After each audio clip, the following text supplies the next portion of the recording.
Evangelio de Lucas capítulo 2 versículos 1 en adelante. Aconteció que en aquellos días que se promulgó un edicto de parte de Augusto César, que todo el mundo fuese empadronado. Este primer censo se hizo siendo Cirenio gobernador de Siria, e iban todos para ser empadronados, cada uno a su ciudad. Y José subió de Galilea, de la ciudad de Nazaret, a Judea, a la ciudad de David, que se llama Belén, por cuanto era de la casa y familia de David, para ser empadronado con María, su mujer, desposada con él, la cual estaba encinta. Y aconteció que estando ellos allí, se cumplieron los días de su alumbramiento, y dio a luz a su hijo primogénito, y lo envolvió en pañales y lo acostó en un pesebre, porque no había lugar para ellos en el mesón. Había pastores en la misma región, que velaban y guardaban las vigilias de la noche sobre su rebaño, y he aquí, se les presentó un ángel del Señor, y la gloria del Señor los rodeó de resplandor y tuvieron gran temor. Pero el ángel les dijo: no temáis, porque he aquí os doy nuevas de gran gozo, que será para todo el pueblo, que os ha nacido hoy en la ciudad de David un Salvador, que es Cristo el Señor. Esto os servirá de señal: hallaréis al niño envuelto en pañales, acostado en un pesebre. Y repentinamente apareció con el ángel una multitud de huestes celestiales que alababan a Dios y decían: Gloria a Dios en las alturas, y en la tierra paz, buena voluntad para con los hombres. Sucedió que cuando los ángeles se fueron de ellos al cielo, los pastores se dijeron unos a otros: pasemos pues hasta Belén y veamos esto que ha sucedido y que el Señor nos ha manifestado. Vinieron pues apresuradamente y hallaron a María y a José y al niño acostado en el pesebre. Y al verlo, dieron a conocer lo que se les había dicho acerca del niño. Y todos los que oyeron, se maravillaron de lo que los pastores les decían. Pero María guardaba todas estas cosas, meditándolas en su corazón. Y volvieron los pastores glorificando y alabando a Dios por todas las cosas que habían oído y visto, como se les había dicho. Cumplidos los 8 días para circuncidar al niño, le pusieron por nombre Jesús, el cual le había puesto el ángel antes que fuese concebido. Y cuando se cumplieron los días de la purificación de ellos, conforme a la ley de Moisés, le trajeron a Jerusalén para presentarle al Señor. Como está escrito en la ley del Señor, todo varón que abriere la matriz será llamado santo al Señor.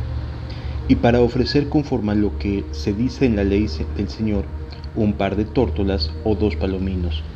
Y he aquí, había en Jerusalén un hombre llamado Simeón, y este hombre, justo y piadoso, esperaba la consolación de Israel, y el Espíritu Santo estaba sobre él. Y le había sido revelado por el Espíritu Santo que no vería la muerte antes que viese al ungido del Señor. Y movido por el Espíritu, vino al templo. Y cuando los padres del niño Jesús lo trajeron al templo para hacer por él conforme al rito de la ley, él le tomó en sus brazos y bendijo a Dios diciendo: Ahora, Señor, despides a tu siervo en paz, conforme a tu palabra, porque han visto mis ojos tu salvación, la cual has preparado en presencia de todos los pueblos, luz para revelación a los gentiles y gloria de tu pueblo Israel. Y José y su madre estaban maravillados de todo lo que se decía de él. Y los bendijo Simeón, y dijo a su madre María: He aquí, este está puesto para caída y para levantamiento de muchos en Israel, y para señal que será contradicha. Y una espada traspasará tu misma alma, para que sean revelados los pensamientos de muchos corazones. Estaba también allí Ana, profetisa, hija de Fanuel, de la tribu de Aser, de edad avanzada, pues había vivido con su marido 7 años desde su virginidad, y era viuda hacía 84 años, y no se apartaba del templo, sirviendo de noche y de día con ayunos y oraciones. Estaba presentándose en la misma hora, daba gracias a Dios y hablaba del niño a todos los que esperaban la redención de en Jerusalén. Después de haber cumplido con todo lo prescrito en la ley del Señor, volvieron a Galilea, a su ciudad de Nazaret. Y el niño crecía y se fortalecía y se llenaba de sabiduría, y la gracia de Dios era sobre él. Iban sus padres todos los años a Jerusalén a la fiesta de la Pascua, y cuando tuvo 12 años subieron a Jerusalén conforme a la costumbre de la fiesta. Al regresar ellos, acabada la fiesta, se quedó el niño Jesús en Jerusalén, sin que lo supiesen José y su madre. Y pensando que estaban entre la compañía, anduvieron camino de un día y le buscaban entre los parientes y los conocidos. Pero como no le hallaron, volvieron a Jerusalén buscándole. Y aconteció que 3 días después le hallaron en el templo, sentado en medio de los doctores de la ley, oyéndoles y preguntándoles. Y todos los que le oían se maravillaban de su inteligencia y de sus respuestas. Cuando le vieron se sorprendieron, y le dijo su madre: Hijo, ¿por qué nos has hecho así? He aquí tu padre y yo te hemos buscado con angustia. Entonces él les dijo: ¿Por qué me buscabais? ¿No sabéis que en los negocios de mi padre me es necesario estar? Mas ellos no entendieron las palabras que él les habló. Y descendió con ellos y volvió a Nazaret, y estaba sujeto a ellos, y su madre guardaba todas estas cosas en su corazón. Y Jesús crecía en sabiduría y en estatura, y en gracia para con Dios y los hombres. Hermanos, ¿qué tal? Dios les bendiga. Estamos estudiando el Evangelio de Lucas y ahora toca el capítulo número 2. Vamos a avanzar del versículo 1 hasta el versículo 52, que es todo el capítulo. Y yo quisiera que pudiéramos prestar atención en lo particular a la serie de acontecimientos que se fueron dando para que se cumplieran las escrituras, para que la palabra de Dios se cumpliera. Y que podamos entender que así como para Jesús y para su familia y para las personas que esperaban y anhelaban la llegada de Cristo, se fueron cumpliendo los tiempos, se fueron cumpliendo las formas, así también para con cada uno de nosotros se van a ir cumpliendo los propósitos de Dios para nuestras vidas. Lo primero que resalta es que justo en ese momento que está a punto de dar a luz María, se decreta un edicto de parte del emperador para que todas las familias, todas las personas se empadronaran, hicieran una especie como de censo. Y en lugar de que los romanos fueran a las casas de las personas y preguntaran de dónde son o cuál es su origen, provocó una movilización masiva de personas este decreto del emperador, y produjo que cada familia se moviera en la dirección de donde provenía su familia originalmente. En este caso, José, siendo de la casa de David, tenía que trasladarse desde Nazaret, que era el lugar donde vivían y donde probablemente ellos pensaban que habría de dar a luz María. Se tienen que trasladar a Belén, a la casa de David, donde se encuentra la familia originalmente de David. Y entonces se inicia un mover de gentes impresionante. Van de aquí para allá, cada uno volviendo a su lugar de donde es su familia. Y esto no tiene ningún tipo de poderle llamar casualidad, porque así Dios va acomodando las cosas para que se vayan dando en función de sus propósitos y de sus planes. Es decir, aún eventos de tal magnitud, tan masivos como lo que estuvieron viviendo tanto José y María, de desplazamiento de personas, de familias enteras, fue su voluntad. Y esto implicó muchas incomodidades para las familias, muchos problemas, que se tuviera que dejar de trabajar, es decir, que cada uno se trasladara a sus lugares de origen, implicó una afectación en la vida social que estaban acostumbrados a desarrollar cada familia. Y entonces, en este caso, por ejemplo, José y María tienen que, aunque seguramente no les gustaba la idea, por las implicaciones, el riesgo. Digo, finalmente María va embarazada, pero tienen que acatar la instrucción del emperador romano. Y entonces tienen que trasladarse, tienen que moverse hacia la ciudad de Belén. Es maravilloso cómo aún en estas circunstancias Dios va haciendo notar su voluntad, cómo Dios, a pesar de lo que están viviendo, de las dificultades, de los desafíos que implica este mover de manera masiva, eh, cada uno tiene que llegar al lugar de su casa, al lugar de su origen. Y entonces, pues te imaginarás tú la problemática que implicaba para una familia, para una persona que estaba encinta, y no solo encinta, sino que estaba a días de dar a luz, el traslado, los temores que implicaba, la angustia que podía esto reflejar en una persona tan responsable, tan justa como José, de preocuparse porque María no tuviera problemas en el traslado, ¿sí? Pero bueno, había que acatar las instrucciones del emperador y se mueven en las direcciones que cada uno tenía como parte de su familia. Y José y María eh, vuelven a Belén. eh, Dentro de las teorías de la teología, algunos teólogos refieren que tanto María como José, ambos, obviamente desde un punto de vista de varias generaciones, de varias familias, etcétera, pero ambos son de la misma casa, de la casa de David, desde luego parientes bastante lejanos, pero ambos pueden ser de la misma familia, aunque se consideraba la casa de el varón como la casa principal o el linaje principal de donde se tenía que a considerar para hacer las distintas, para registrarse en el padrón. Entonces viajan a Belén y ocurre lo siguiente. Cuando llegan María y José a la ciudad de Belén, se encuentran con que ya todo estaba ocupado.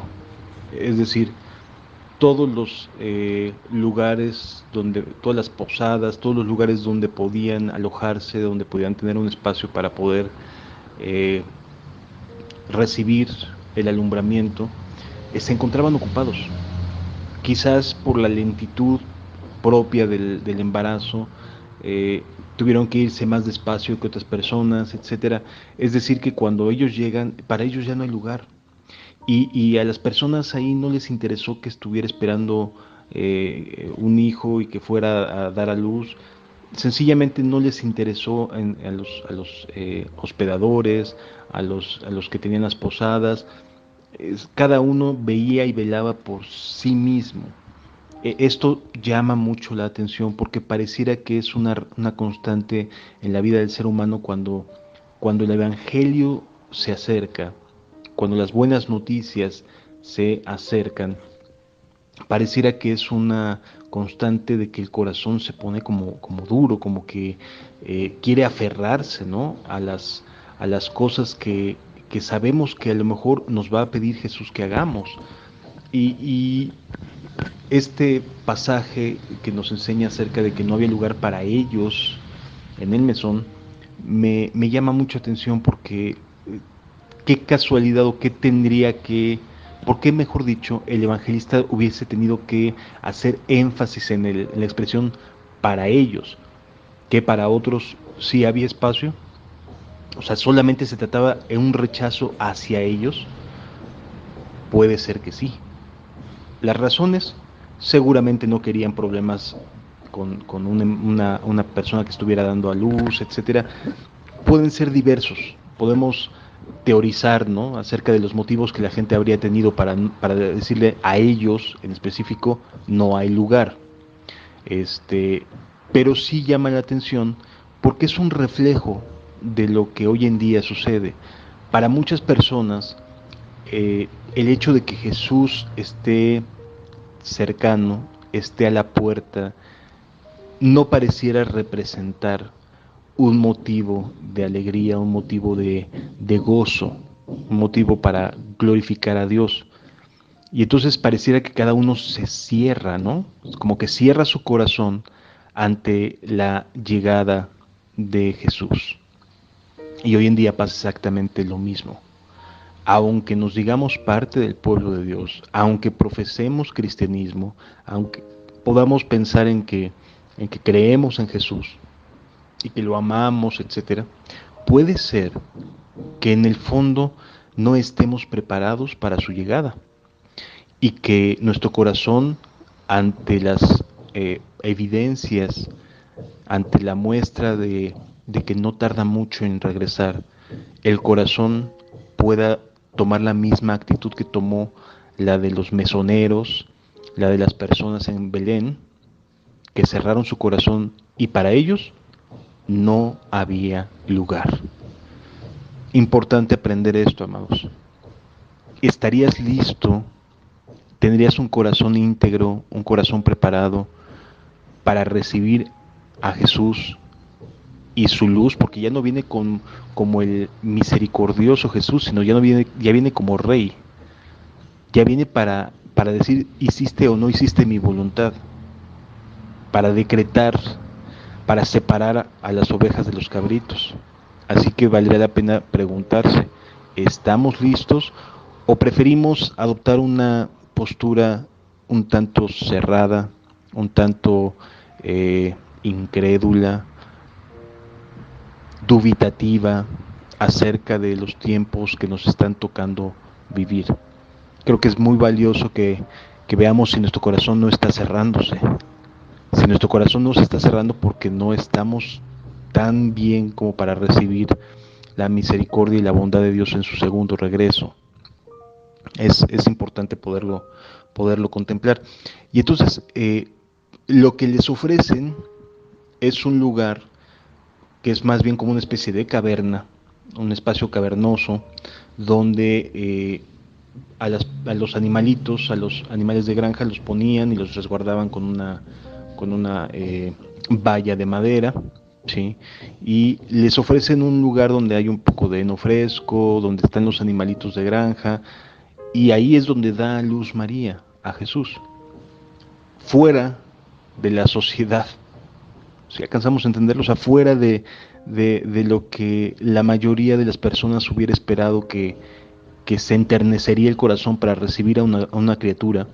No, lo reciben en un entorno donde hay animalitos, hay heces fecales de animalitos, alimento de animalitos, es decir, el lugar menos apropiado para que un niño naciera fue el lugar donde Jesús vino a este mundo.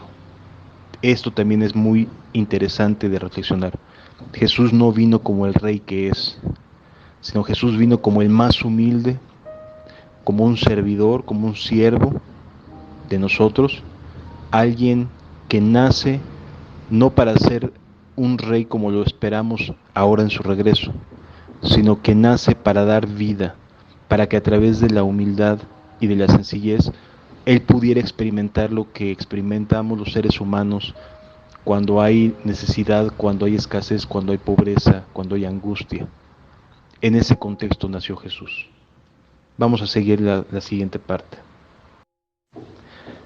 Después de que nace Jesús, se dan una serie de acontecimientos en otras personas. Aquí ya cambia nuestra escena y vemos a un grupo de pastores que están cuidando las ovejas y de repente se aparece un ángel y les da la buena noticia de que en la ciudad de David ha nacido un Salvador que es Cristo el Señor. Qué hermoso momento y qué importante es entender que los ángeles están deseosos de compartir a Cristo. Ellos anhelaban o anhelan la oportunidad que tú y yo tenemos de anunciar las buenas nuevas del Evangelio, de servir a Dios. Ellos no están buscando a ver qué pueden y qué no pueden hacer. Ellos están buscando servir a Dios, ministrar a Dios, dar a conocer la palabra de Dios. Y en este momento lo que hace Dios es enviar un ángel a estos pastores que estaban en este lugar trabajando, haciendo la obra para lo que para su oficio, para lo que se habían preparado, y estaban cuidando las ovejas y se les aparece un ángel. Esto es muy ilustrativo, hermanos, porque a los primeros que debe estar apareciéndose Jesús o siendo real para la vida del hombre es para los propios pastores, ¿sí? O sea, para aquellos que ministran la palabra de Dios, Jesús tiene que ser el cumplimiento de todo lo que anhelamos, todo lo que esperamos, todo lo que deseamos en este mundo, eh, todo lo que implica el reino de los cielos y su justicia. Debiera ser Jesús la fuente principal de todo lo que se puede compartir, de todo lo que se predica, de todo lo que se habla, de nuestros pensamientos. Es decir, Jesús debería de ser el centro absoluto respecto a lo cual gira todo alrededor. Y es a ellos a los que Jesús envía el ángel. Llama la atención porque pudo haberlo enviado a Belén, pudo haberlo enviado a distintos lugares. No, lo envía con pastores, con personas que estaban ahí velando por sus ovejas. Y esto también llama mucho la atención porque es así como Jesús también se manifiesta. ¿Sí? De hecho, los pastores regresan glorificando a Dios y muy contentos, gozosos de que Dios se hubiese manifestado de esa manera ante ellos. Así, hermanos, la verdad es que es necesario entender que cuando un obrero, cuando un pastor, cuando un líder cristiano está buscando servir, está buscando darse, está buscando cuidar a los suyos, a los que Dios le ha acercado, porque así le plació a Dios, no porque hay alguna capacidad excepcional. En ese sentido, el Espíritu Santo es el que nos hace brillar las buenas nuevas. Es el Espíritu el que nos permite hacer notorio que Jesús está vivo, que las palabras de Dios se cumplen, que las buenas nuevas están ahí para ayudar, a dar esperanza a la gente que nos rodea. Y ahí estaban estos pastores, les hace saber el ángel que había llegado el momento de la salvación, y se aparecen muchos otros ángeles anunciando con sus cantos esto que había sucedido. Amados, los líderes cristianos necesitamos, nos urge entender las buenas nuevas, las implicaciones que conllevan las buenas nuevas del Evangelio, no desde un punto de vista intelectual, sino como esto que estamos leyendo, como una experiencia de vida real y verdadera. Dios se va a revelar a aquellos que estén sirviendo a otros. Se va a manifestar para con aquellos que estén sirviendo a otras personas. Que su vida, que su obra, que su ministerio sea de utilidad para los seres humanos. Con ellos se va a manifestar el Espíritu de Dios. Y así se manifestó en ese momento con el ángel, y estos pastores van y les dice, el ángel, van a encontrar al niño envuelto en sábanas y allí en un pesebre. Y yo me imagino a los pastores diciendo, ¿cómo es posible que el Salvador esté en un pesebre? En un lugar donde se alimentan los animalitos y se toma agua. O sea, ¿cómo es posible que el Salvador del mundo eh, esté ahí? Yo creo que estos hombres sinceramente pensaban que el Mesías, que el Salvador, habría de venir de una manera distinta, mucho más gloriosa, mucho más evidente, clara, y que estaría en un trono, en un lugar especial. Y muchos han de haber sorprendido de que el ángel les diga, van a estar en un lugar sencillo, humilde, entre los animalitos, va a estar en un pesebre. Y ahí me doy cuenta, hermanos, que Jesús se encuentra no en los lugares esplendorosos, no en los lugares de mayor impacto, donde hay grandes cantidades de personas y de emotividad y de emociones yendo y viniendo, sino se encuentra en lo sencillo, en lo pequeño. Lo siguiente que sucede de manera milagrosa o muy Impresionante es lo que acontece 8 días después cuando ellos dos van al templo para circuncidar a Jesús conforme a la costumbre y la ley de los judíos, y eh, de manera separada por circunstancias que cada uno de estas dos personas el Espíritu le marcó. Se presenta con él un hombre llamado Simeón. Y la Biblia nos describe acerca de este hombre que era justo y temeroso de Dios y había estado esperando. Y esto llama mucho atención por el corazón, hermanos. Es que, de verdad, si pudiéramos entender que es el corazón anhelante el que recibe respuestas. Simeón anhelaba ver la salvación de Dios y el Espíritu Santo estaba sobre él. Cuando anhelamos ver salvación, cuando nos despojamos del egoísmo, del velar por nuestros propios intereses y nos ponemos a pensar, a velar por los intereses de Dios, porque el Evangelio corra, el Espíritu Santo se derrama, hermanos. Hay personas que de verdad lloran y lloran por el Espíritu Santo, pero no hacen nada por los intereses de Dios. Y es una contradicción tremenda. En el mejor de los casos vamos a pensar que es ignorancia, pero hermanos, no puedes esperar que el Espíritu Santo se derrame sobre ti si no estás haciendo nada para Dios. Porque el Espíritu Santo no te va a dar un poder que no vas a ejercer, que no vas a poner en práctica, que no vas a hacerlo, no te va a llenar para que no trabajes, te va a llenar para que obres conforme a la voluntad y el propósito que Dios tiene para tu vida. Y aquí Simeón había estado en este contexto de piadoso, de hecho le llaman la escritura, era un hombre piadoso. Eso significa que trabajaba, que obraba, que hacía bien, el que viniera al alcance a hacer por los demás, y el Espíritu Santo estaba sobre él y el Espíritu mismo le reveló de manera personal. Aquí no estamos hablando de colectividades, hermanos. Estamos hablando de que de manera personal el Espíritu le muestra a Simeón que no vería muerte sin que antes sus ojos vieran la salvación de Israel.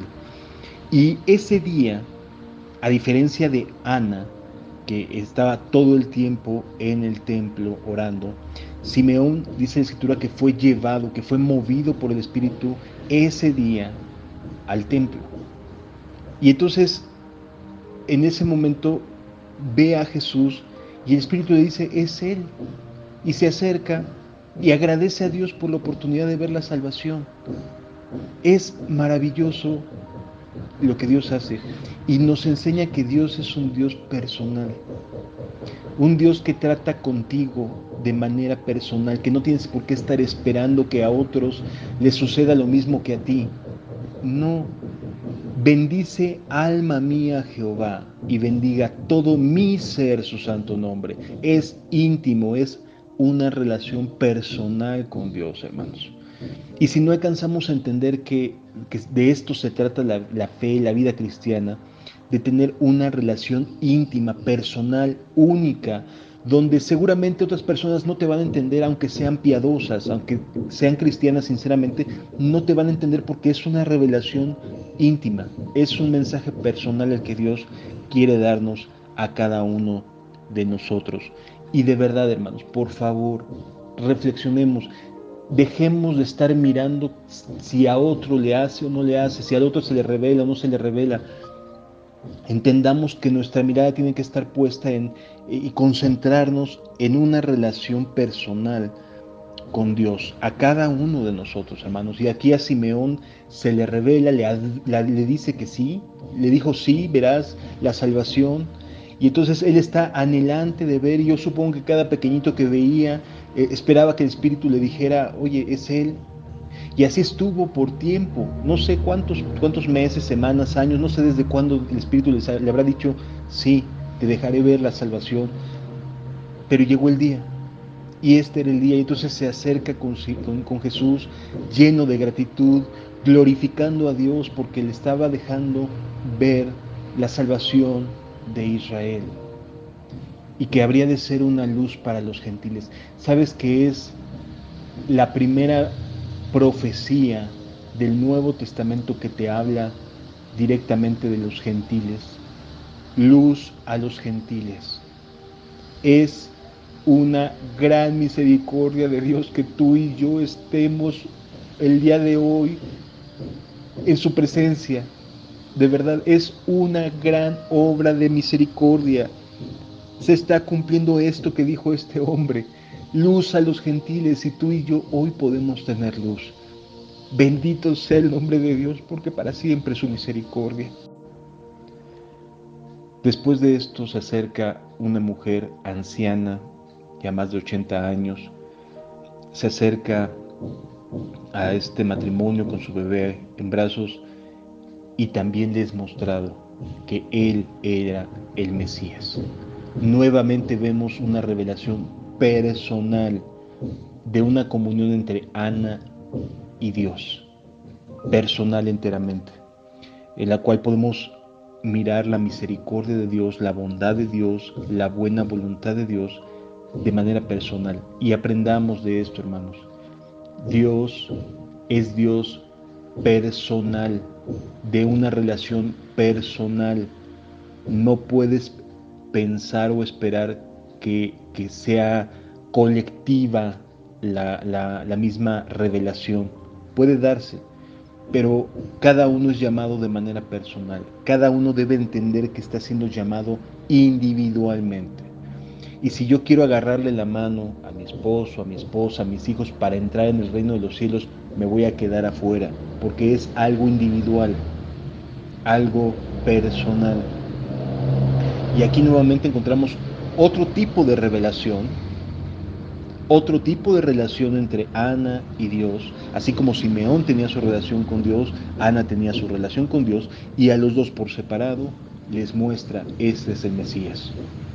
Si alcanzamos a entender, hermanos, si alcanzamos a ver que cada historia es diferente y es muy respetable, y es y hay que aprender a respetar la obra del Espíritu Santo en cada ser humano. Y es muy triste cuando sencillamente se hacen señalamientos porque no estoy de acuerdo, porque sí estoy de acuerdo, porque así me parece o no me parece. Es personal, es individual. Es una revelación que carga cada persona en su relación con el Espíritu de Dios. Así que aprendamos a respetar, aprendamos a no usar de descalificativos, de no usar de menosprecios, sino a ser muy claros en que es algo enteramente personal, cada uno con Dios. Y entonces esta mujer también se acerca y también le habla a Jesús, y todas estas cosas el matrimonio los iba dejando anonadados. O sea, ¿de dónde sale? ¿Cómo saben que es especial Jesús? Todo esto era parte de lo que podríamos ver como un avivamiento, hermanos. ¿Por qué? Porque es el Espíritu moviéndose en uno, moviéndose en otro, alimentando la fe del matrimonio. O sea, todo está conjugado, todo está armónico para que Dios sea glorificado. Así es un avivamiento. Un avivamiento es personas individuales que responden de manera individual a llamados que Dios hace, y que cuando los ves en su conjunto dices: Padre, te estás moviendo en tu misericordia y en tu buena voluntad. No hay que uno sea más que otro. Simple y sencillamente, Él se mueve de manera personal con con cada uno de nosotros. Todas estas cosas las guardaba María en el corazón. Todas estas cosas iban quedando en el corazón de María, y las iba atesorando. Después de esto, da un brinco de 12 años. A mí me llama mucho la atención esto, hermanos, porque quien está narrando es alguien que está recogiendo el testimonio de viva voz. Es decir, quien está escribiendo. El evangelista Lucas seguramente esta información la obtuvo de la propia María. Y a mí me llama la atención que María, en lugar de describir los primeros 12 años de la vida de Cristo, se va justamente hasta cuando cumple los 12 años y van al templo de Jerusalén, como cada año iban. ¿Esto de qué me habla? Que los primeros años de vida de Jesús son de lo más normales, de lo más triviales que cualquier niño judío seguramente habrá vivido en aquella época. No hay nada que destacar en todo este tiempo, salvo que el niño crecía en sabiduría y en gracia. O sea, estaba Dios con él. Estaba Dios con él y el niño aprendía. Y Jesús crecía aprendiendo como un niño normal. A los 12 años vuelven a ir al templo. Los 12 años para los judíos es la edad en la cual el niño entra en una edad de responsabilidad moral, de responsabilidad espiritual. Y este evento marcaba el inicio de la responsabilidad, de la madurez para un jovencito. Y entonces este es el principio de una vida en la cual Jesús deja de ser niño como tal. Entiendo que en nuestro tiempo presente y en nuestro occidente todavía hay mucho que aprender y mucho que crecer, pero a los 12 años el jovencito entraba en una etapa ya de responsabilidad social. Y entonces, en este caso Jesús era ya responsable desde un punto de vista social de las decisiones que tomaba. Y lo primero que brinca es que de inmediato se queda 3 días en Jerusalén. Ni avisó, o sea, para que podamos ir entendiendo que cuando la edad de 12 años llegaba, de verdad los judíos creían que ya había un grado de madurez. De tal manera es como llegar a la mayoría de edad, ¿no? Donde a los chicos ya tienen que tener sus propios criterios y sus propias decisiones. Nada más que en este caso, los judíos lo contemplaban a los 12 años. Y aunque iba a seguir bajo el cuidado de papá y mamá, como se nos dice en la escritura, ya había una percepción individual de sí mismo. Y era respetado por papá y mamá. Y esto nos enseña que como padres, como seres adultos, como mayores, hay que aprender a ir respetando lo que cada ser humano es en su etapa de juventud. Recordemos que la juventud es vanidad, dice la escritura, o sea, es pasajera. Todos los desplantes que hacen los chicos, los jóvenes, hay que controlarlos, hay que contenerlos, pero hay que entenderlos también, que es parte de una etapa pasajera, va a pasar, no se va a quedar así de malo, irresponsable el resto de su vida, va a pasar. Nada más hay que ir instruyendo, hay que mantenerse en instrucción con ellos.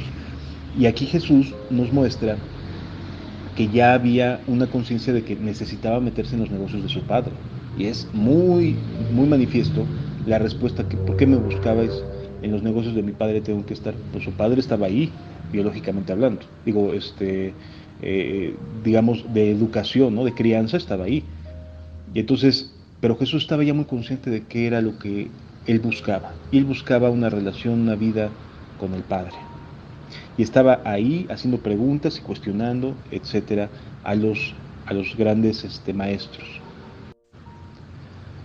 Llama pues mucho la atención esta etapa porque a María le impactó, por eso lo está narrando, por eso le permite al evangelista Lucas que entre en este momento de la etapa de Jesús y la deje registrada, porque es algo que le impactó a María, que le haya respondido así.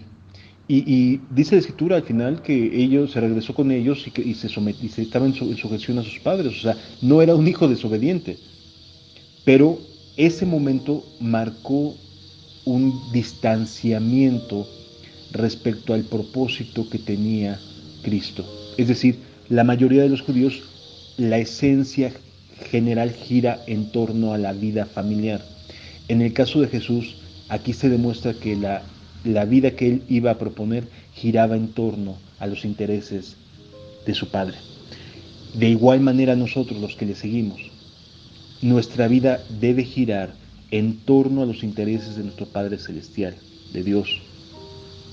Por lo tanto, todo lo demás va a parecer que no está dentro del amor. O sea, ¿qué hijo le contesta a su mamá, ¿por qué me buscabas? ¿No sabéis que en los intereses de mi padre, que en los negocios de mi padre tengo que estar? No lo entendieron, a lo mejor hasta les incomodó, porque estaban en ese momento, estaban ahí los maestros y los líderes religiosos, ¿no? Los eruditos. Pero definitivamente eso le produjo un impacto a María. Por eso digo que lo dejó ahí narrado, ¿no? Eh, y llama mucha atención porque marca una, separación, marca una prioridad en la vida de Cristo y de los que debemos de ser cristianos como Él, a los que queremos ser cristianos como Él. En los intereses de nuestro Padre tenemos que estar, en los negocios de nuestro Padre tenemos que estar, hermanos.